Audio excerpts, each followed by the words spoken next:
Tonight we're talking politics, which I know everyone on this panel is very interested in.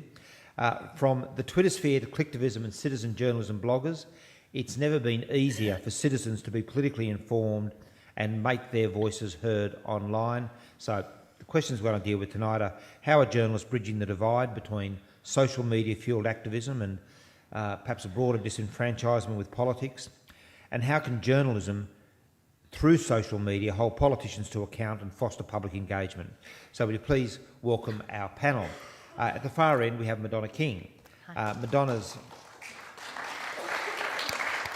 an award-winning journalist, author and commentator. For a long time, she was the voice of current affairs in Queensland, where she headed the top-rating current affairs program on the ABC and won several national ABC awards. Her fifth and latest book is a biography of Federal Treasurer Joe Hockey, titled Hockey, Not Your Average Joe. And last year she authored the biography of Australian of the Year and inventor of the cervical cancer vaccine, Ian Fraser. So will you please welcome Madonna. Thank you. Thank you. Next to Madonna is Bob Cronin, who is the Group Editor-in-Chief of West Australian newspapers. In 2011, he was appointed a member of the Order of Australia in recognition of his service to the print media industry without ever being married to a member of the royal family. He's a champion for free speech and an active participant in free speech. And last year he won the Walkley Award for Journalistic Leadership in recognition of his ongoing campaign for press freedom and good journalism.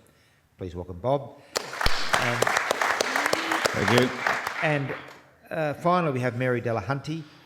Mary is a Gold Walkley winning journalist and presenter, and as well as being a journalist, she served for 7 years as a Victorian State Government Minister in various senior portfolios. She's the author of Public Life, Private Grief, and more recently Gravity, My Year with the Prime Minister, a book about Julia Gillard's political career. So we please welcome Mary as well. Right, now I thought we might start with you, Madonna, because you've just been through that kind of great social media, social experiment that was the Queensland election. How big was social media as a way of inspiring people to be active in the election campaign? I think it's very hard to see exactly how big it was, but it was really big. I mean, the basis of tonight is looking at whether, there's this social media activism and that we've got voters disenfranchised. And I think the fundamental assumption there is wrong, as shown in the Queensland election. I think voters have never been so involved in politics, but their way of communicating that involvement or that engagement is no longer through the big newspapers or just through the television stations. They're now doing it in their communities, in their families, in the communities they choose. And more, the communities they choose are online communities. So, Facebook or Twitter, and now they don't actually have to go through a journalist, which is bad for us journalists, but they can contact a politician directly if they're unhappy about something, and they do, and often a good politician will respond back in the hope that it keeps it out of the mainstream media. So I think the Queensland election showed voters are really engaged. There were hundreds of thousands of pre-poll votes registered, which just shows that people were determined to go and do it. And the debate was different, though. It wasn't only run. I think the power of the big newspaper in town, the Courier Mail, was reduced significantly in this election over others. Was it increased by the same amount in social media? I'm not sure. I'm not sure how you judge that. But certainly also for the first time probably our politicians were talking on social media. They were talking directly to voters in terms of announcements, decisions, criticisms, answering criticisms. And a lot of the social media was also used, it wasn't just that the Courier Mail, a very dominant paper, one-paper town, wasn't just that people were able to bypass it, there was almost a pushback against as well. The people would be challenging the journalists and the paper as well. Yeah, I think there was a feeling, right or wrong, but there was a feeling in Queensland that the Courier Mail, which is owned by Rupert Murdoch, was fairly pro the Liberal Party, pro the LNP, and I don't think that actually helped the LNP because politically savvy voters took to criticising it very strongly on social media, saying, some rich billionaire in New York doesn't tell me how to vote, I'll make up my own mind. And if the aim was to help the LNP and Campbell Newman be re-elected, it certainly didn't. And did they miss that, do you think? Were they not prepared for... Who? The Courier Mail the as a newspaper. paper, were they not prepared for becoming kind of a subject of discussion rather than just a user of social media? Because it's done in different communities, it doesn't hit you in the face. And I think in big media organisations, there's still this feeling that we run the place, and they do. There's more people reading that than reading someone's Twitter account. So it's easy to be dismissive of it, but I think that's a very dangerous thing because it's growing from the ground up.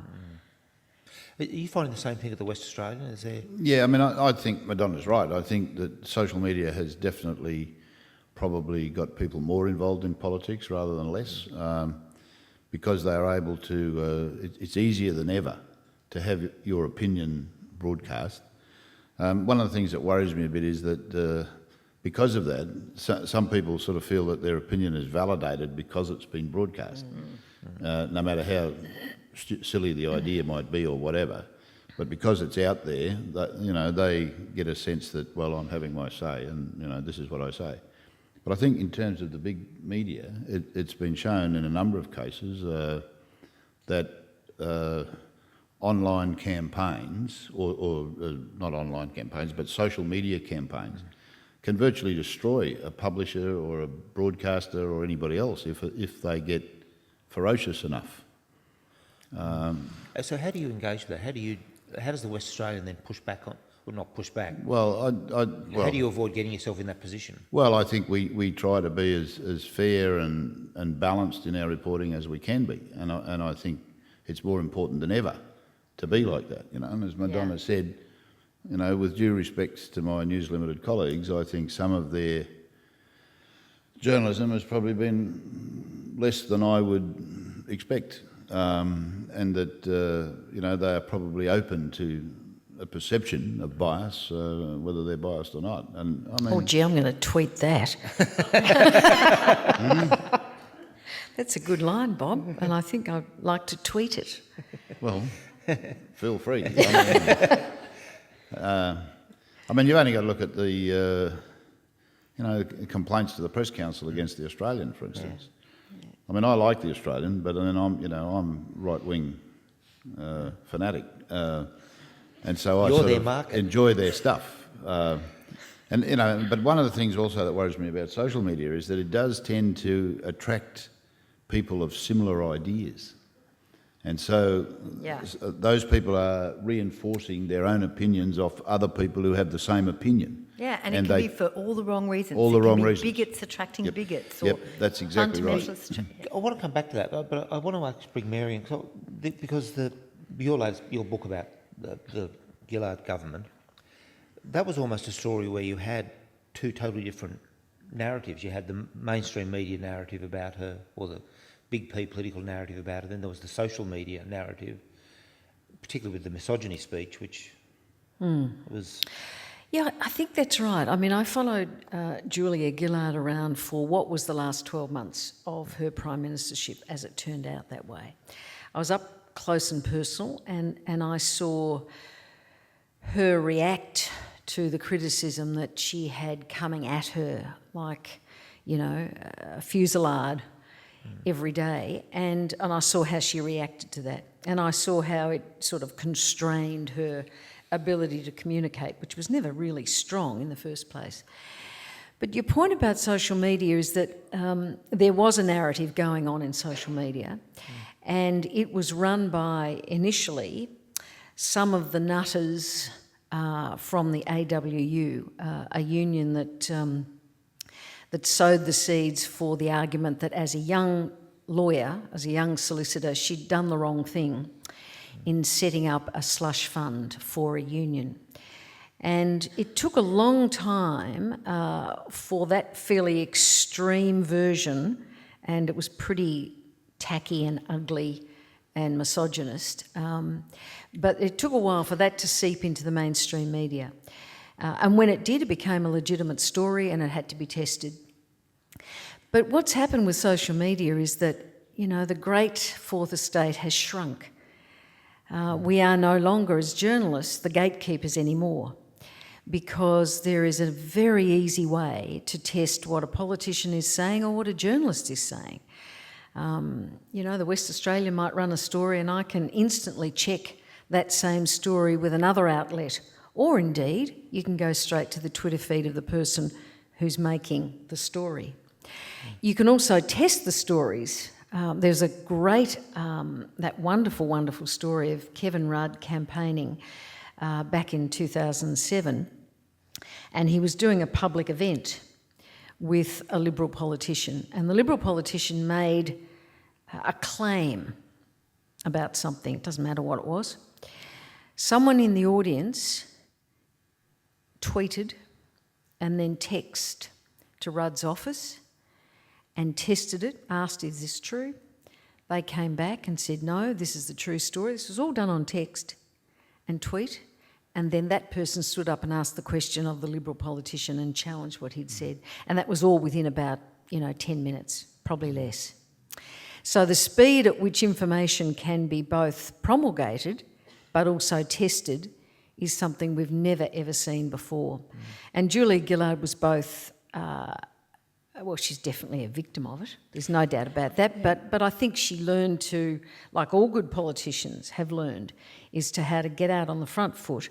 And you saw in Queensland, this person is not a politician, he is the governor of Queensland, who announced by tweeting, I understand, correct me if I'm wrong, saying, I'm not going to announce who the Premier is until, all the count has been completed. Yeah, that is he true, tweeted although it, he didn't do it personally. His staff did. He does have a Twitter account, but his staff does all his tweeting. But I don't think people on Twitter would be so involved politically if they were satisfied they were part of the mainstream media debate. You can write a letter to the editor and 5% of people get it published, or you can go on Twitter and have your opinion, as you said, published immediately. So I think in a way for politicians it's how they then respond. And there will be a backlash against those who use it up to an election and then don't anymore. People who use Twitter, can I just ask who in the audience uses Twitter or a social media? Yeah, so a fair proportion. It's a dialogue, it's a conversation, isn't it? And you can't just be on one side of it and then not give as well. So while it allows people to contact a politician and have their say, it's up to the politician to use it not just to be re-elected, but as a means of giving information.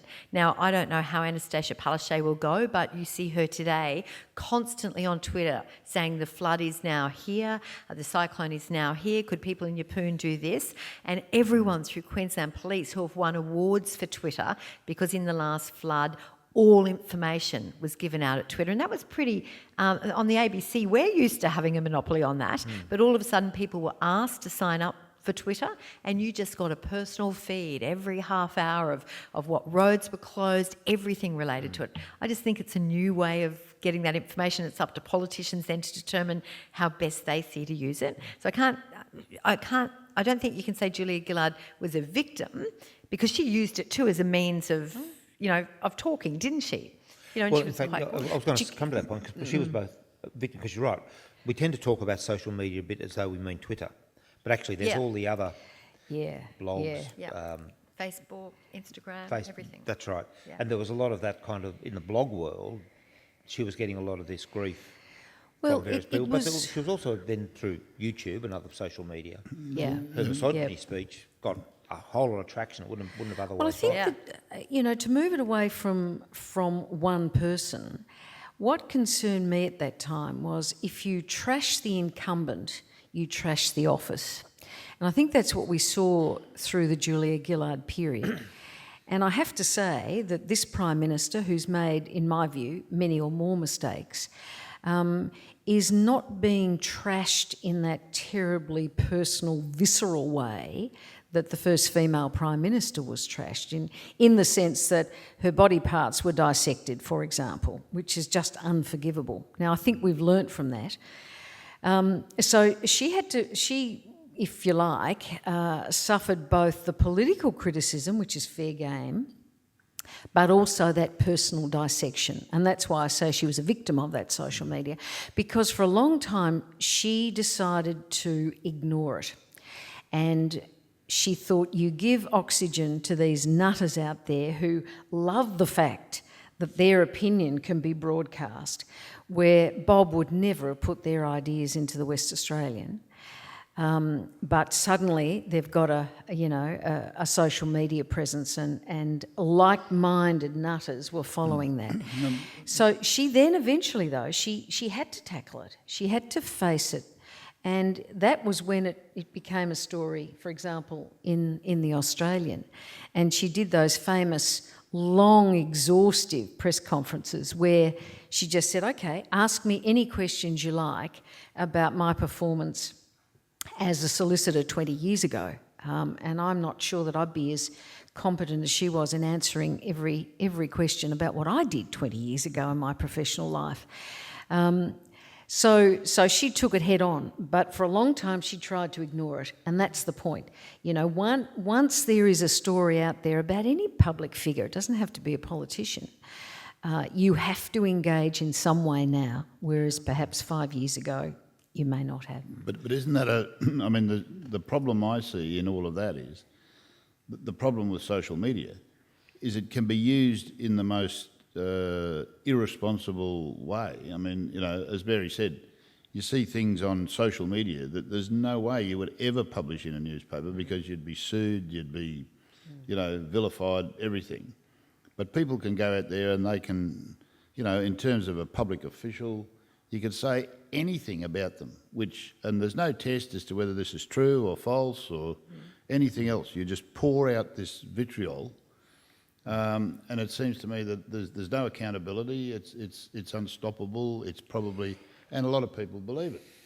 Yeah, all of that's right. But if it's not going away, it's a matter of how it's then dealt with. Yeah, I know. I understand that you're virtually forced to respond. But or you block them, you know, so you don't even see what they say. And I think politicians have taken. Other people are seeing it. Yeah, other people are. And as I said before, the people who are seeing it are probably people who hate Julia Gillard or what's the Prime Minister's name?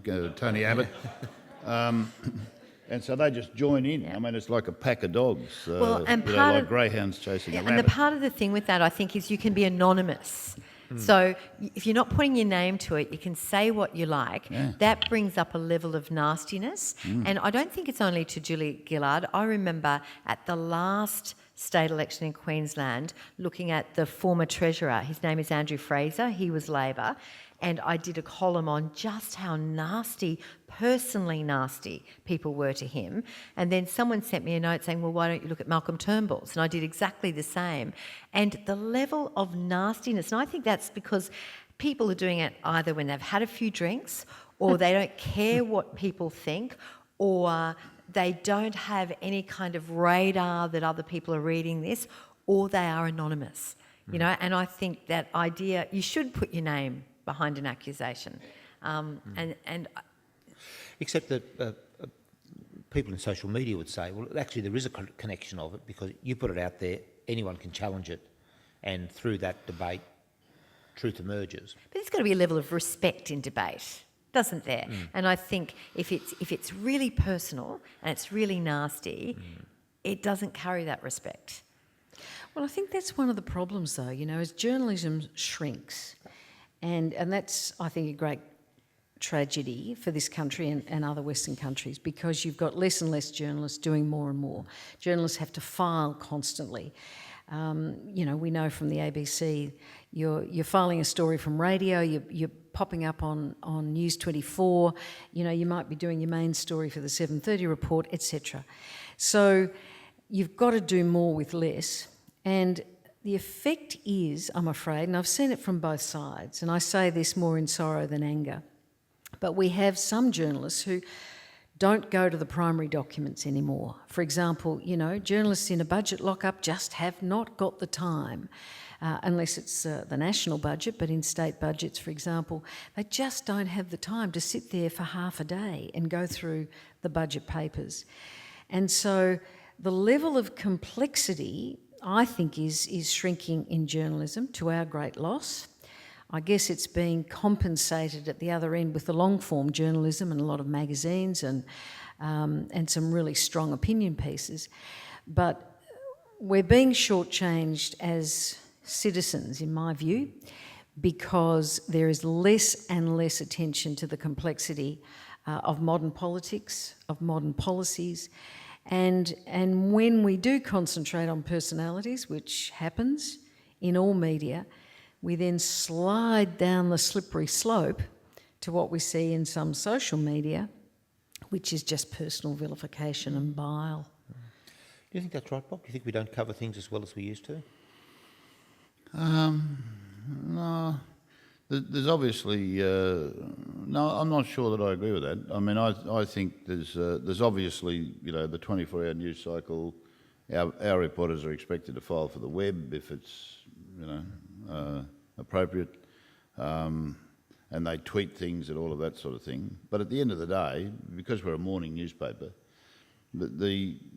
particularly the political reporters, what I'd call the serious end reporters, they've got time to actually sit down and consider things, and I think they come up with a pretty good result most of the time. One of the other things that worries me though is that because of social media, people can actually tailor what they want to read. You know, like if you're reading a newspaper, and the newspaper sort of, by the very fact that it puts a story on page 1 or page 3 or page 5, it's sort of telling you that in the paper's opinion, these are the important stories. And if you're reading the paper, you see different reports all the way through. On social media, you can just tailor what you receive to suit what you want. And so you don't actually see anything outside your own little prism. And that's the appeal of it in many people's cases, isn't it? That they subscribe to the people that they want. But the irony of that is that while there's more and more information available, yes, a lot of people are getting less and less information. Because or more and more about less and less, because it enables people to know more and more. Yeah, they want to know about My Kitchen Rules and Lara Bingle. But the other side of that is, and I'm not quite as pessimistic in terms of, I think journalism's expanding a little bit in different ways. So the content delivery is different, and some parts of it might be less trustworthy. But when we talked about journalism and news 3 years ago, we were talking about page 1, weren't we? We were talking about the big stories. Now you've got Richard Fidler's Conversation Hour, you've got Kitchen Cabinet, Annabelle Crabb's Kitchen Cabinet. Our books are an example of this too, where I think, and maybe it's an antidote to Twitter, maybe it's not, but people are looking behind that hard news story, that headline, and they want to know on Kitchen Cabinet, well, what makes this person tick? Now, that program's not going to bring down a government, I wouldn't have thought, but it's really popular for a reason, because voters want to understand that person a little bit more. In this 24-hour media cycle, we're just getting their response to an accusation, and I might be wrong, but I think voters are saying, well, we want to understand more. We want to know what Julia Gillard was going through in that year. I mean, is Joe Hockey the deal he comes across as often, or is there another side to him? You know, with Richard Fidler's Conversation Hour, well, why did that come about? And none of that can be answered on Twitter, and increasingly less so in traditional means. So to me, that's opened up a whole lot of other means of content delivery. And I agree. Isn't the other issue, though, I'm be interested to know what you think about this, Bob, is the idea of the front page in an online environment or in a social media environment, the idea of the front page or even the home page is a bit irrelevant, because so much of the traffic comes from search or from someone tweeting a story and then someone coming in to just read that story. So that really the it doesn't matter. The curatorial aspect of the editor is far less important. Yeah. And every story basically has the same weight, you know, once... and yeah, I mean, the experience on our website is that if you look at the number of people who go to certain pages on the website, lots and lots of them don't come in through the homepage. They come in directly because someone says, oh, look at this on the West website, and that they Someone's click on the link. tweeted it. And they've tweeted it, and then they go straight to that page. Yeah. And they don't come through the homepage at all. But do you think there's also a feeling like I think in the Queensland election, people didn't want Rupert Murdoch telling people how to vote, that when you were saying you put this on page 1 and this on page 3, readers don't really want to be told what's the most important story? Is there an element of that in social media that they're able to just pick and choose? I'm not interested in AFL, therefore. Or that's they're not- deciding what the most important through They're social deciding. media. What is the most I'm important deciding story? what's the most important story to Yeah. me. Yeah. Yeah. Is there a Yeah, probably. Although most people would imagine that you have to have something on the front page. yeah? Well, I noticed the New York Times has just In our case, it's New York- mainly ads now. the New York Times that used to have a page one conference, Yeah. particularly to decide what they put on their page one, have now abandoned that. Just this week have abandoned their page one conference. Really? How do they decide then? Well, the editor just decides. But it used to be this big pitch because all the people wanted to be on the front page. Yeah, and I remember sitting in a New York Times conference where it was divided up. So it was 1/3 had to be international stories, 1/3 national, and 1/3 local. And so you'd have the three editors fighting, but that was the formula for page one. Well, now the new editor I guess they just make their decision based on. It's always happened at News Limited. And for the writers, it's no longer as important. But I suppose News Limited have done it the other way because they've tried to make their front page almost like a social media message of not necessarily the most important news story, but here's a reason for you to pick up the paper. There's a lot of clickbait. Yeah, it's print version of clickbait, It really, is, isn't it? yeah. And I'm not, picking any particular newspaper. Or No, whatever, no, but, that's true. But you've got to drive the traffic through the website. I think what's really interesting is a point that was made earlier about there is more and more information out there on the web, and sometimes I think I need to know this, but where do I find it? And there's a group of aggregators now, and that's where social media is really, really strong.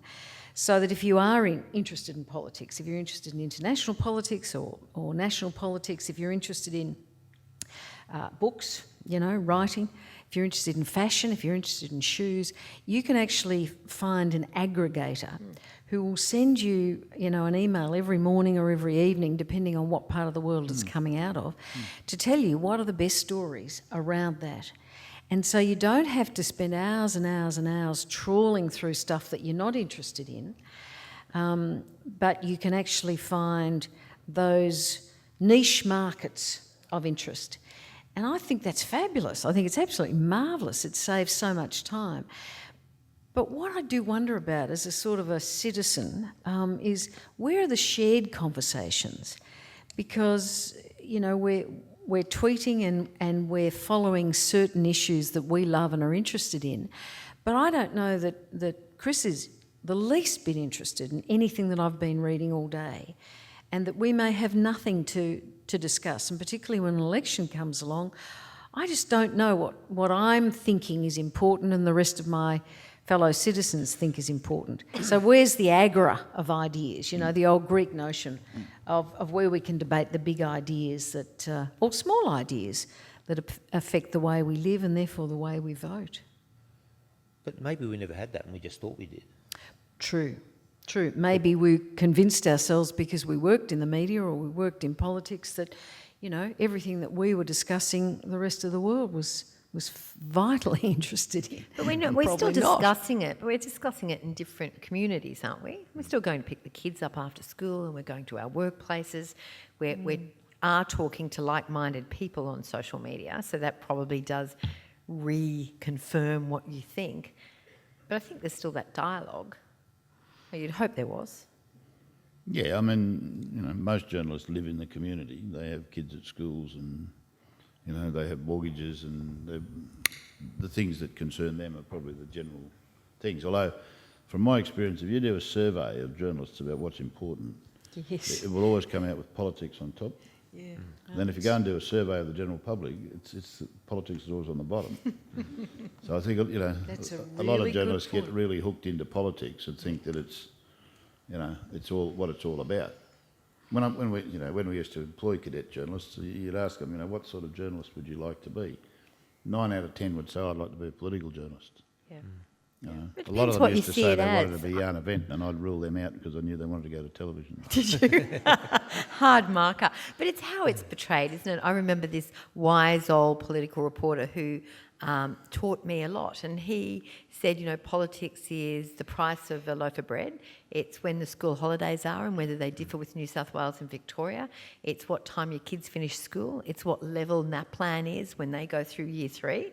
It's all those decisions that actually are our everyday thing. The problem is we have so much of a focus on Canberra, Parliament House, and the bickering in question time that those policy decisions are taken away from the political You're ownership. absolutely right. What the people are interested in terms of politics is what it means for them. Yeah. And I had the same experience. When I was about 22, a bloke called Neil Moody said to me, "Oh, you're a bright young fellow," he said, "but you'll never be a really good journalist until you know the price of children's shoes." And, you know, I've always remembered that. There's some truth in that, though, do you think? Well, there is. Yeah. You know, if you spread it out, it means until you really understand what it's like to be a family person living in And the if our community. politicians And what all knew interests the them. price of a pair of shoes, they'd all be better at their job. Well, they would be. You know, but journalists are more interested in the theatre. Well, that's right. Isn't that the problem? That when we talk about politics, we actually don't mean what governments are actually doing in health or Yeah. education or Yep. arts or whatever. We're talking about the horse race, the theatre Oh, and the we're drama. fascinated by whether Tony Abbott's going to get rolled or not going to get rolled, and I think the average person out there probably doesn't really care. What they want to know is what's going to I happen. think they want him rolled. What's going to happen to the childcare Subsidy. rebates Yeah. and all of that. That's what's important, not who's the leader. But does social media intensify that kind of... Because it seems to me a lot of the social media discussion, and maybe this is just because I follow a lot of journalists, tends to be about the theatre and the drama, not absolutely. about the... There would have been thousands and thousands of tweets over that 10-minute period where Tony Abbott won the spill by, 61 to 39 votes. So you could read it 1,000 times or you could read it once, 61 to 39, that's really. right. But, you know, the intrigue does take over, doesn't it? Someone's got this tiny little bit of extra information and then there's a race with journalists to get it first, to get to the most information. Yeah. Yeah, and it took a Vice-Chancellor, I think, to make the point that you've been making, Bob, that while the journalists and the groupies were fascinated by the theatre and what the numbers meant and what would be the next steps, and anticipating and writing about what the next steps would be, it took someone like Glyn Davis, who's the Vice-Chancellor of Melbourne University. He was being interviewed on Radio Live that morning, and it was about the higher education changes and the fact that they were stalled. And of course the interviewer said, well, you know, will it make any difference if there's a change of leader in the Prime Minister's office? And he said, look, I'm not going to discuss that. That's not why I'm here. But I will just say we still don't have our 2014 budgets in the university sector. And I thought, oh, Glyn, you've made a mistake. It's now 2015. Even I know that, you know. And so the interviewer said, you mean 2015? And he said, no, we don't have our 2014 budgets. And that hit me like a sledgehammer, because I thought that is the ramification of when politics is not working or when government is not working. You just have stasis. You just have things stopping. And so Melbourne University is a very wealthy university. You know, maybe they can struggle on, but some of the tinier universities around the country, no wonder they're in absolute uproar. And there is enormous concern, not just from the academics, but of course from all the students who have to decide whether they're going to go on with university. So, you know, while we're obsessed with the numbers, here was someone saying, remember what government is about, and government has been stalled for too long. And there are some people who are using social media as a way of creating communities of information about stories that they believe the mainstream media are missing. We were talking earlier about Margot Kingston, campaigning journalist, doing a lot of work on fracking and mining, and from a campaigning perspective, spreading information around a particular community, around a particular community of ideas, of people who think a certain thing. That's obviously a positive thing. More information must be a positive thing. But is that also a challenge for us? Does that mean that as we cover fewer things but cover them better, cover them in more detail, cover the drama of politics in more detail, that people will actually go, yeah, okay, I know enough. I know 61-39, all I need to know. now I want to read about university funding or fracking. And how do we get around that how does the media get around that? How do journalists get around that? Specialisation. I mean, I reckon we're going back, I swore I'd never say this in my day, way back when we had the quill. We had specialists, didn't we? We had, rounds people who would go out and they'd know everything about trades hall and industrial relations policy. They'd know every player. You might be an education rounds person, you might be a social affairs rounds person, and certainly political rounds people. We had science reporters, dedicated science reporters. I think actually maybe we're going back to that online. So, Margot's a specialist now on fracking in a certain part of Australia. There are some very good journalists who are now specialising in infrastructure, particularly transport policy, and they're being sought after because, they've been doing it for quite some time, so they know the policy ups and downs, and they are, in fact, someone you might turn to because you know that you can trust them. And I think that's not a bad thing, actually. Yeah, I mean, we have... on the West Australian, our health reporter has been the health reporter for probably 15 years. The education reporter has been the education reporter for probably 10 years. And they're a very, very important part of the paper. I mean, they break stories every day that other people don't have. I mean, they because they're so well tapped in, they know everybody in their field. And they're experts, And that's a model that's not really replicated across Australia. I think that's terrific. And newspapers, I know a couple of years ago, went through this phase of employing science graduates to write science and a lawyer to write legal affairs stories. But in the UK, that's what they do. You might try your whole career for 30 years to end up the newspaper's health reporter. But by that stage, your knowledge of the health system, the contacts are unrivalled. Whereas in Australia, you're the exception to the rule. Certainly on the east side, there's this thing of, look, hold on, I've been the health reporter for 18 months. Aren't I due for a promotion? And that is, if you can be... And also the other way, that the editor will say, well, you've been doing that for 18 months. If I leave you there, you'll get captured by the lobby, so I've got to... Absolutely. Something else Absolutely. And I think we've got to value that expertise. But Yeah. The head of our court reporting team is a qualified lawyer. Yeah.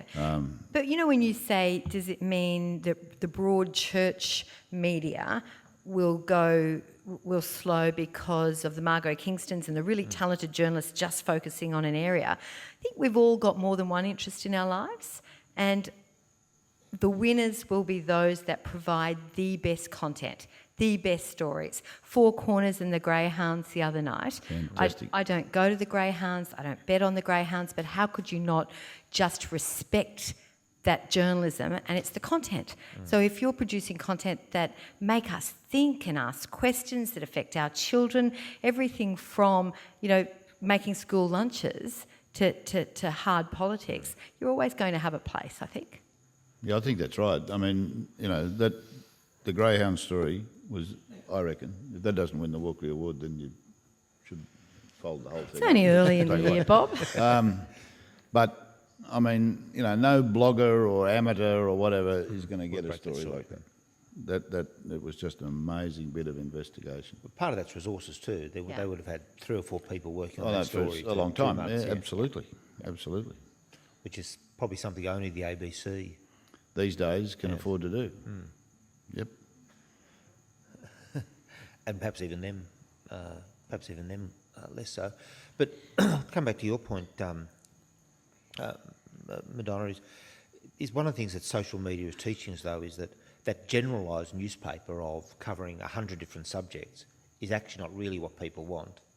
And the people want to pick the half a dozen subjects that they're interested in and get more about them and less about something else, whatever the other stuff is. I think we're spending a lot of time talking about the mode of transport of our content, our distribution, whereas some people will choose Twitter, some people will choose a newspaper via electronic terms increasingly. but the winners will be those that present the best content. And it would be a mistake to say I think that listeners and viewers and readers don't have big enough minds to focus on more than one. You know, you might get this information off Twitter and this from newspaper. I've sat here on my iPad all day checking the flood, you know, floods in Queensland, and that's via newspapers. You know, Twitter gives me 48 characters, which is not enough to know whether my suburb's included in the road closures. Yep. And yeah. Unless your suburb tweets. Well, even if they do, I need more information. Yeah. And we all, if we're interested in a subject, we want to delve into it more. That's why books are, you know, popular. That's why long-form journalism is making a In fact, comeback. I'm glad you come back to us. We were talking about books, particularly, say, your book, Mary, about to what extent do you think that kind of a story about Gillard could really only be told in the length of a book? Yes, I do. I do believe so. I mean, this wasn't a book about her entire prime ministership. It certainly wasn't a book analysing all the policies that she pursued or achieved or failed to achieve. It was trying to understand her place in history, because I had a view that if you're a historian 50 years hence, that you might go back and look at what was clinging to the database, which would have been blogs and social media output, it would have been newspapers, it would have been magazines, and you might have come to quite an unbalanced or distorted view of Australia's first female Prime Minister. And I wanted to get up close and personal and see what she was like, operating in the job, a fairer view, if you like. Obviously, I'm on the same side of politics, but I had some violent disagreements with her around some policies. But I also was keen to see how a person puts up with the sort of vitriol that she put up with, you know, having her personal body parts dissected on the menu of a Liberal Party fundraising dinner, for example, having a shock jock saying that her, you know, father died of shame. I just thought, we're a better country than this, actually. We're a much better country than this. This is not how it works. So to try and dissect that and understand that, I think you do need a bit of long form. I do think I approached it as a journalist but wrote it as a writer, if you understand the difference. Because my view of her changed the closer up I was, and the more I saw both, you know, the intrigue and the betrayals of her own party as much as the formal opposition, and of course the players in the media who I think do a bit of a disservice to the country when they want to be players, rather than testing every argument that a politician puts to them, particularly about how many numbers they have in the party room at any one time. So yeah, I think it respects the audience when you write a book like this, and Madonna probably feels the same way, that you do set out in a longer form your thinking as much as the facts that you uncover, and you invite the audience, the reader, to come along with you on this journey and make up their own mind about the personality you're writing about. Mm-hmm. And can I add to that? I think we don't know our politicians very well. We know, you know, the headline, we know that 20-second grab on television. To go into politics, whether you're Labor, Liberal, Green, Independent, you go in for the right reasons, presumably. How many of us would want to get up every Saturday morning at 7 o'clock and go and open a fete? So they go in with the right reasons, and sometimes party machines then take over. But what I wanted to do was explore the person behind those headlines with Jo. And it was something that I said in an earlier panel that I learned as a really young reporter with Andrew Peacock. And I was flying around the country on a mock election campaign with him. And he had had a few drinks and people were dancing and we were having a great time. And then the plane landed in Canberra and he looked out and saw a television crew set up outside. And he went from this really personable, funny person, walked down the steps of that plane and became a cardboard cutout of who he was. And he felt as though what he had to be in front of the camera was a completely different person to the person I had seen behind the camera. And right throughout my career, I have seen that over and over again. Julia Gillard sitting across the table is funny, fairly brash, self-deprecating, very smart, very quick-witted. But when you saw her on television, did you necessarily see all those traits? Tony Abbott comes across, well, right now pretty much as a dill. But, but he is very... Have you met him in person? Yeah, many Just the times. same. No, he's not. He's not. But, he is one politician who will go and make his own cup of tea or coffee. Or if you have an appointment, he will come out and get you and bring you in. Wayne Swan, I said earlier, he left nothing to chance. He would wear makeup into the studio for an interview at 5 a.m. just on the off chance a TV crew was prowling the street and he wanted to look right.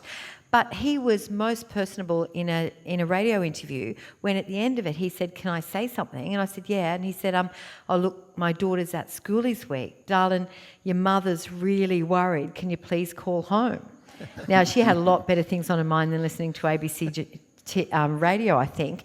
But if journalists allowed them to be more of themselves, which is what we're seeing on programs like Kitchen Cabinet, and they were prepared to make mistakes and be like the rest of us are, have messy hair, not always look perfect, to make mistakes as a parent as well as anything else, then I think we would like them a lot more and they would like us. And so that's Madonna, how much does the media contribute to this facade that they have to keep up the perfect appearance all the time? Because if they make the slightest mistake... I've been on both sides. But listen to me, that's what I said. I said the media are most at fault here. There has to be movement on both sides. We have to allow them, or the method of them getting that across will change, e.g. Kitchen Cabinet. That's not going to bring a government down, but it shows you the person behind the person. Will social media change that as well? Because it's interesting in Queensland now, we've seen for the first time the election of a woman, after all the Gillard experience, the election of, and some of the stuff that Anna Bligh also endured, the election of a female opposition leader from opposition to government. But not only that, but I don't mean this in a critical way, but someone who comes across as a profoundly ordinary person in a very likeable kind of way, but not a TV person at all. Yeah, why is ordinary such a bad word to use? No, that's right. But I know exactly what you mean. Anastasia Palaszczuk is an interesting study in politics. She may stuff up wildly, I don't know, but she sees that job as she's running a big business. The business is service delivery. She doesn't need to be on the front page of any newspaper. She gets up, goes in, does her job and goes home. And I wonder if we're seeing a new paradigm in politics in Australia where the cult of personality is being really rejected by voters. From Tony Abbott to Kevin Rudd to Peter Beattie to Campbell Newman, and what we're seeing elected here are, we say ordinary, but people like you and me, people who don't always look perfect or say, adjust themselves. And if she is able to do that, I think she will prove to be very good at her job. The only criticism of that then is, do you see a leadership position as one of a manager or a leader? Is a manager necessarily a visionary? And in our premiers and prime ministers, do we want a manager of government or do we want someone who creates a vision for our state and our country? I don't know what the answer there is. We've got time for a few questions, I think, if anyone wants to... Does the panel think that now print newspapers are declining, their circulations are declining, their profits are declining? Does the panel think there's enough people in Australia to justify the continued existence of at least one metropolitan daily newspaper in each city? In other words, are there enough people who want an in-depth, serious, sober account of the news each day?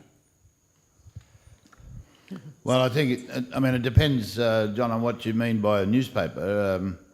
I keep saying to the kids in my office, newspapers, I don't know how long newspapers will be here. That's the bad news. The good news is we're not really in the newspaper business, we're in the information business. And whether we deliver the content, as Madonna said before, the platform doesn't really matter.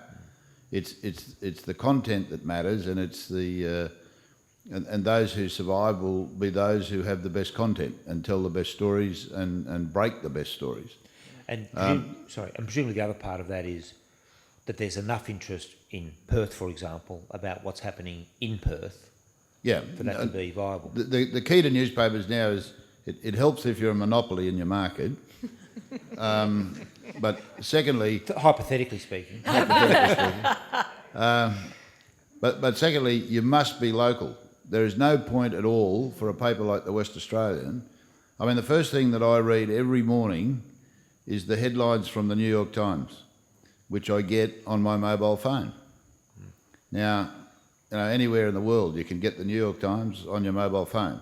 It won't tell you who won the game between the Eagles and the Indigenous team tonight. If you want to know that, you'll probably have to get the West tomorrow morning. So you've got to be local, because the New York Times is never going to tell you anything much about Western Australia. So it's all about being local, and it's about being good. Another question? Thank you. Can I lower the tone a bit? Until that last reply, no one's mentioned the word headlines. I'd like to ask the panel to give us their own version of the best-selling headline they've ever come across. I believe one was "Naked Black Vicar in Sex Romp at Palace." Sold a lot of newspapers in London. Yeah, well, headless body and topless bar I thought was pretty good. That's right.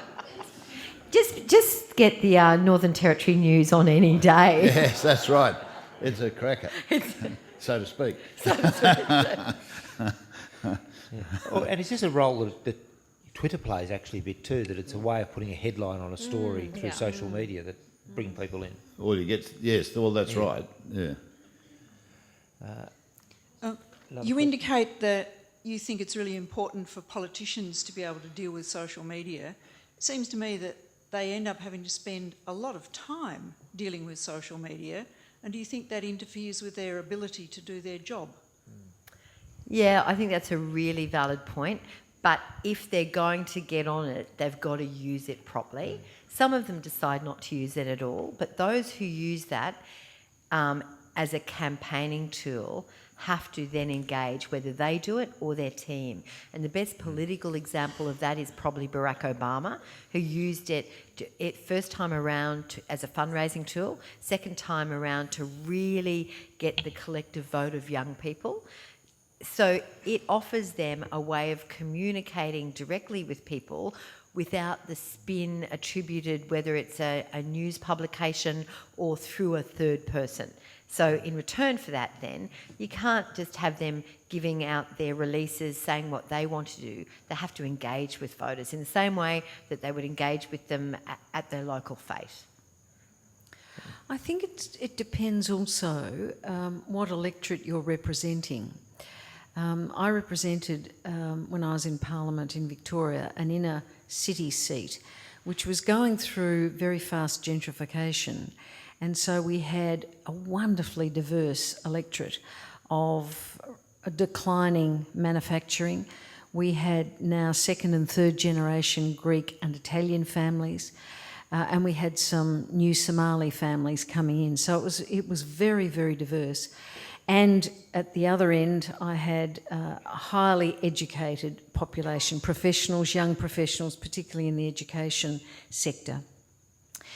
Now, I could use social media for the particularly those who worked in the education sector, but I certainly couldn't use social media for the new Somalis. And some of the dear old Greek ladies who were absolutely the stalwarts of certain community support for me as an MP. So I think MPs, to be effective, have to do two things. They have to know their electorate, firstly, and secondly, they have to be able to manufacture or develop forms of communication with the different communities within their electorate, and be very, very responsive. And I take your point about not just through the campaign when you get terribly excited, but also throughout the year.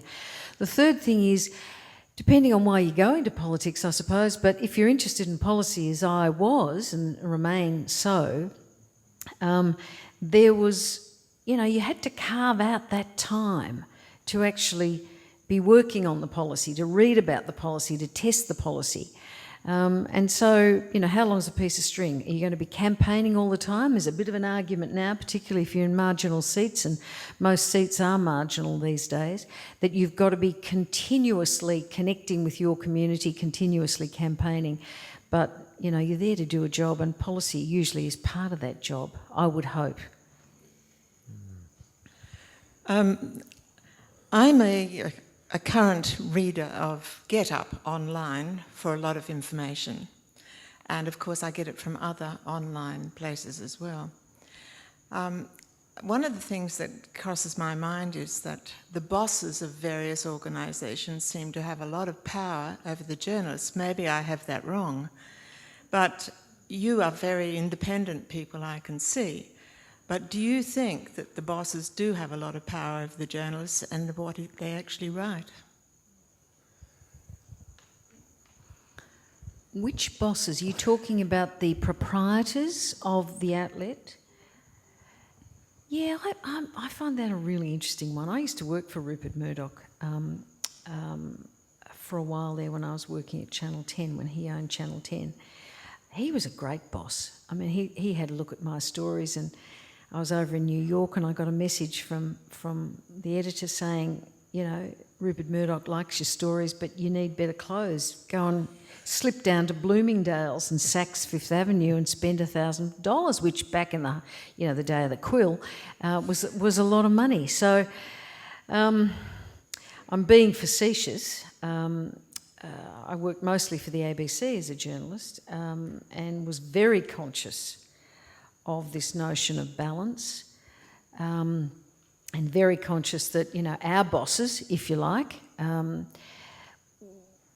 was the Treasurer, because the Treasurer was the one who gave the ABC its funds.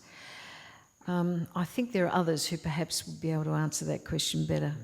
Sorry. Yeah, I mean, I've worked for a lot of different proprietors, including Rupert Murdoch. I worked for the Herald and Weekly Times for a long time. When I first came to Western Australia, I was brought over here by the late Robert Holmes at court. And one of the big reasons that I agreed to come was that I heard him speaking at the Press Club in Melbourne. And he was asked, what is the relationship between the proprietor and the editor? And he gave what I thought was the best answer I'd ever heard, in which he said the ultimate right of the proprietor is the right to sack the editor. The ultimate right of the editor is the right to resign. And when I decided to come here, I reminded him of that, and I said, you know, I'm very happy with that. The deal is, if you don't like the way I'm running on newspapers, sack me. But if ever you try to interfere in the newspapers, I'll quit. And, you know, we shook hands on that. I came here without a contract or anything at all. And it, you know, was never a problem.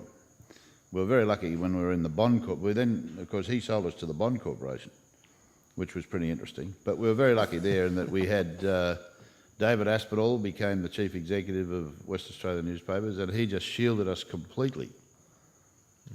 He said that no one in the Bond Corporation was allowed to speak to anyone in the newspaper except him. They couldn't speak to me or the editor or anybody else. And, you know, we just never had a problem. And I too worked for Rupert Murdoch for about 20 years, so we all have.